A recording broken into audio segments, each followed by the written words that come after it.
नमस्कार दोस्तों, आप सभी का स्वागत है आपके अपने मनपसंद यूट्यूब चैनल क्रेजी एग्जाम में। दोस्तों, जैसा कि आप स्क्रीन पर देख सकते हैं, आज हम डिस्कस करेंगे जनरल नॉलेज इंपॉर्टेंट क्वेश्चंस। मतलब जो आपका सामान्य ज्ञान है उसके लगभग 25 क्वेश्चंस को हम यहाँ पर आपके साथ डिस्कस करेंगे। सभी क्वेश्चन इंपॉर्टेंट है और इस वीडियो को लास्ट तक जरूर देखिए ताकि आपको अच्छे से क्वेश्चन रिपीट या रिवाइज हो जाए। तो आज का जो फर्स्ट क्वेश्चन है वो ये है कि संविधान में दोनों सदनों की संयुक्त बैठक का प्रावधान किस अनुच्छेद में दिया गया है। दोनों सदनों का मतलब है कि लोकसभा और राज्यसभा की जो संयुक्त बैठक है उसके लिए प्रावधान किस अनुच्छेद में है। तो इसका जो राइट आंसर है दोस्तों वो क्या है, अनुच्छेद 108 के अंदर इसका प्रावधान दिया गया है। क्वेश्चन नंबर सेकंड, इसमें पूछा गया है कि विश्व में ट्रेड ऑर्गेनाइजेशन का जो प्रथम मंत्रिवर्गीय सम्मेलन हुआ था वो कहाँ पर हुआ था। तो इसका जो राइट आंसर है दोस्तों, आपको लग रहा होगा अमेरिका, लेकिन इसका राइट आंसर क्या है, सिंगापुर है। तो आपको ये चीज अच्छे से याद रखनी है। क्वेश्चन नंबर 3, इसमें पूछा गया है कि अंतर्राष्ट्रीय न्यायालय जो आपकी इंटरनेशनल कोर्ट ऑफ जस्टिस है के न्यायाधीशों की जो पदावधि है, उनका जो समय या ड्यूरेशन है पद पे रहने का, वो कितना होता है। तो इसका जो राइट आंसर है दोस्तों वो क्या है, 9 वर्ष का उनका फिक्स समय होता है। ये आपको अच्छे से याद रखना है, इंटरनेशनल कोर्ट ऑफ जस्टिस का। क्वेश्चन नंबर 4, इसमें क्या पूछा गया है कि भारत में रिमोट सैटेलाइट्स हैं जो, इस प्रोग्राम के जनक कौन है।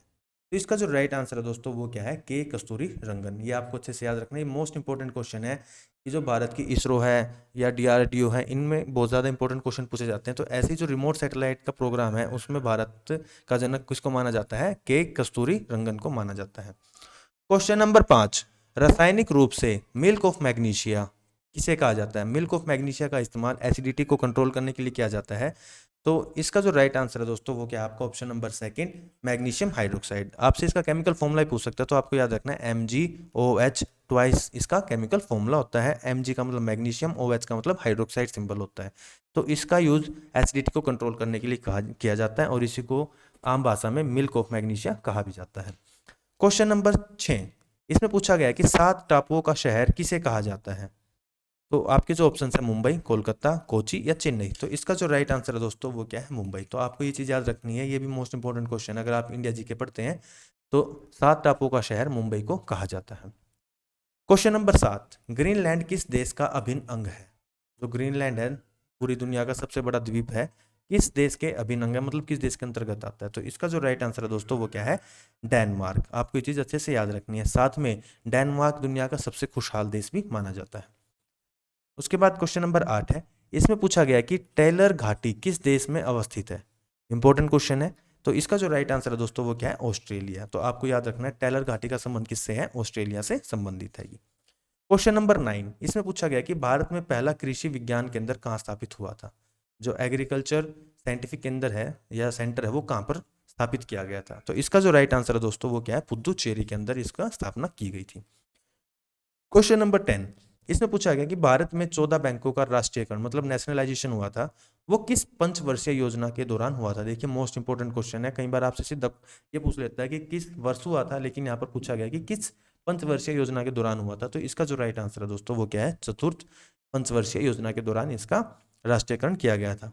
क्वेश्चन नंबर 11, इसमें पूछा गया है सर्वाधिक अम्लीय वर्षा मतलब एसिडिक रेन किस देश में होती है। सबसे पहले मैं आपको बता देना चाहूंगा कि अम्लीय वर्षा क्या होती है। जब भी वर्षा का जो पानी होता है उसकी जो पीएच अगर 5.6 से नीचे चली जाती है तो उसको हम एसिडिक रेन कहते हैं। और ये किसकी वजह से होती है, SO2 NO2 की वजह से होती है, क्योंकि जो नॉन मेटल्स हैं इनके ऑक्साइड्स कैसे होते हैं, एसिडिक नेचर के होते हैं, और जो वाटर के अंदर मिलकर उसका भी एसिडिक नेचर बना देते हैं। तो इसका जो राइट आंसर है दोस्तों वो क्या है, नॉर्वे। तो आपको अच्छे से याद रखना है कि वहाँ का जो रेन वाटर है बहुत ज़्यादा पोल्यूटेड होता है। वाटर मतलब से पीने के लिए, इस तरह के काम के लिए उसको यूज नहीं कर सकते हैं। क्वेश्चन नंबर 12, किसी भी विधि के लिए सर्वोच्च न्यायालय से परामर्श मांगने का अधिकार किसको है। आपके जो ऑप्शंस हैं इसमें है राष्ट्रपति को, प्रधानमंत्री को, दोनों को, या इनमें से किसी को भी नहीं। तो इसका जो राइट आंसर है दोस्तों वो क्या है, राष्ट्रपति को। तो ये चीज आपको याद रखनी है, भारतीय पॉलिटी या भारतीय राजनीति का ये प्रश्न है और बहुत ज्यादा इंपॉर्टेंट क्वेश्चन है ये। क्वेश्चन नंबर 13, इसमें पूछा गया कि यूरिया, देखिए मैं साइंस के क्वेश्चन भी यहाँ पर लेके चल रहा हूँ क्योंकि साइंस के क्वेश्चन इक्वली पूछे जाते हैं। तो जो यूरिया है इसका रासायनिक नाम क्या होता है। तो इसका जो रासायनिक नाम है दोस्तों वो क्या होता है, कार्बामाइड। इसको कार्बामाइड के नाम से जाना जाता है। अगर आपसे इसका केमिकल फॉर्मूला पूछ ले तो वो क्या होता है, NH2CONH2 होता है। यहाँ पर कार्बन, ऑक्सीजन, नाइट्रोजन और हाइड्रोजन का ये कंपाउंड होता है। ऑर्गेनिक कंपाउंड है और सबसे पहले जो कंपाउंड सिंथेसाइज किया गया था लैब के अंदर वो भी यूरिया ही था। क्वेश्चन नंबर अगर बात करते हैं 14 की, तो Indira Gandhi centre for atomic research किस राज्य में स्थित है? आपके ऑप्शन है राजस्थान, तमिलनाडु, महाराष्ट्र या केरल में। तो इसका जो राइट आंसर है दोस्तों वो क्या है? तमिलनाडु। ये भी मोस्ट इंपॉर्टेंट क्वेश्चन है कि कौन सी जो इंस्टीट्यूट है कहाँ पर है। तो जैसे जो Indira Gandhi centre for atomic research centre है वो कहाँ पर है भाई? तमिलनाडु के अंदर मौजूद है। क्वेश्चन नंबर 15, इसमें पूछा गया कि कार्यपालिका का प्रमुख कौन होता है? इसके ऑप्शन है प्रधानमंत्री, राष्ट्रपति, संसद या भारतीय सर्वोच्च न्यायालय का मुख्य न्यायाधीश। तो इसका जो राइट आंसर है दोस्तों वो क्या है? राष्ट्रपति। मतलब जितनी भी पावर होती हैं राष्ट्रपति के पास होती हैं, लेकिन उनका संचालन कौन करता है? प्रधानमंत्री साहब करते हैं।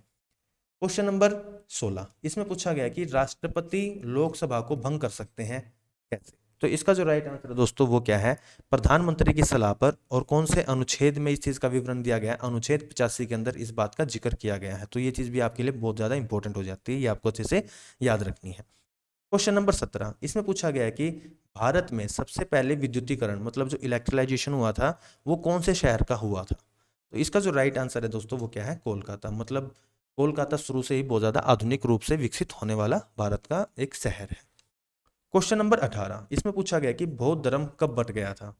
तो आपके जो ऑप्शंस हैं उनमें से आपको बताना है इसका राइट आंसर वो क्या है? चतुर्थ बौद्ध संगीति के दौरान जो बौद्ध धर्म था वो अपने अलग अलग विभागों में बट गया था। क्वेश्चन नंबर 19, इसमें पूछा गया है भारतीय जागृति का जनक किसे कहा जाता है? इसका जो राइट आंसर है दोस्तों वो क्या है? राजा राम मोहन राय को भारतीय जागृति का जनक कहा जाता है। आपको ये चीज याद रखनी है, बहुत ज्यादा इंपॉर्टेंट क्वेश्चन यहाँ पर ही बनता है। क्वेश्चन नंबर 20, इसमें पूछा गया कि बिहार और बंगाल का जो विभाजन था या वो आपस में कब अलग हुए थे? इसका जो राइट आंसर है दोस्तों वो क्या है? 1912 में। सन 1912 में बंगाल और बिहार आपस में अलग हो गए थे। क्वेश्चन नंबर 21, इसमें पूछा गया है भारतीय प्रशासनिक सेवा जिसको आप आईएएस कहते हो किसके शासनकाल में प्रारंभ हुई थी? अगर आप आईएएस की तैयारी कर रहे हो तो आपको ये क्वेश्चन जरूर आना चाहिए। तो इसका जो राइट आंसर है दोस्तों वो क्या है? ऑप्शन आपका डी, लॉर्ड कॉर्नवालिस के शासनकाल में भारतीय प्रशासनिक सेवाएं शुरू की। क्वेश्चन नंबर 22, इसमें पूछा गया कि बौद्ध संघ में सम्मिलित होने के लिए न्यूनतम आयु सीमा कितनी होती थी? बहुत ज़्यादा इंपॉर्टेंट है। अगर आप कोई भी रेलवे का एग्जाम देते हो उसके अंदर इस तरह क्वेश्चन बहुत ज़्यादा। तो इसका जो राइट आंसर है दोस्तों वो क्या है? 15 वर्ष आयु होनी जरूरी थी। क्वेश्चन नंबर 23, इसमें पूछा गया है कि विश्व का सबसे बड़ा द्वीप कौन सा है? मैंने वीडियो के स्टार्ट में आपको बताया था, क्वेश्चन आया था ग्रीनलैंड किस देश का अभिन्न अंग है। तो हमें पता होना चाहिए कि विश्व का सबसे बड़ा जो द्वीप है वो कौन सा है? ग्रीनलैंड है। ये आपको अच्छे से याद रखना। क्वेश्चन नंबर 24, बिया दुर्रानी किस मुगल शासक की पत्नी थी? ये एसएससी CHSL 2017 के अंदर पूछा गया क्वेश्चन है। तो इसका जो राइट आंसर है दोस्तों वो क्या है? औरंगजेब की। तो आपको ये चीज याद रखनी है, बिया दुर्रानी औरंगजेब की पत्नी थी। आज की वीडियो का लास्ट क्वेश्चन और बहुत ज्यादा इंपॉर्टेंट क्वेश्चन, इसमें पूछा गया है इस गुप्तकालीन शासक को, गुप्त वंश की स्थापना भारत में चंद्रगुप्त मौर्य द्वारा की गई थी, आपको अच्छे से याद रखना है। और उनके जो सलाहकार थे कौटिल्य थे। तो किस गुप्तकालीन शासक को कविराज भी कहा जाता है?